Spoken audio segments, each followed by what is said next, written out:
નસવાડી તાલુકાના બારી મુહડા ગામમાં પીવાના પાણીની ભારે મુશ્કેલી હોવાથી મહિલાઓ કૂવામાંથી જીવના જોખમે પાણી ભરવા માટે મજબૂર છે। નસવાડી તાલુકાના બારી મુહડા ગામ ડુંગર વિસ્તારમાં આવેલું છે।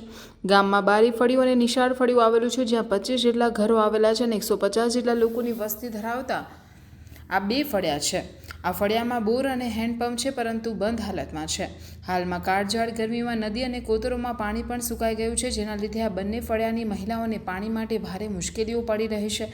બારી ફળિયાની મહિલાઓ પીવાના પાણી માટે વલખા મારવાનો વારો આવ્યો છે। બારી ફળિયામાં એક 15 ફૂટ જેટલો ઊંડો કૂવો આવેલો છે, જ્યારે બારી ફળિયાની મહિલાઓ કૂવામાંથી જીવના જોખમે પાણી કાઢીને ભરી રહી છે।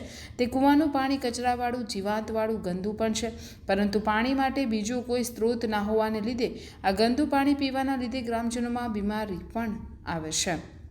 પશુઓ પાણી વિના તડવડી રહ્યા છે। આદિવાસી વિસ્તારમાં સરકાર લાખો રૂપિયાની ગ્રાન્ટ પાણીની સુવિધા ઊભી કરવા માટે ફાળવે છે, પરંતુ આદિવાસી વિસ્તારમાં પાણી જેવી પ્રાથમિક સુવિધા પણ ઊભી કરાતી નથી। હાલ તો આ ફળિયાની મહિલાઓ જીવના જોખમે ઊંડા કૂવામાંથી પાણી કાઢીને પીવા મજબૂર છે। મહિલાઓની એક જ માંગ છે કે સરકાર વહેલી તકે પાણીના સુવિધા ઊભી કરાવે। તાલુકો બારીમુડા ગામ, એમાં પાણીની બહુ તકલીફ, પાણી નથી અને એક હેન્ડપંપ છે, એમાં પાણી આવતું જ નથી। પછી કૂવામાં તો અમારે લીન પીવું પડે, હાવ ગંદુ પાણી અને બહુ જીવતવાળું। એમાં છોકરા પણ બીમારી પડી જાય અને માણસ પણ બીમારી પડી જાય।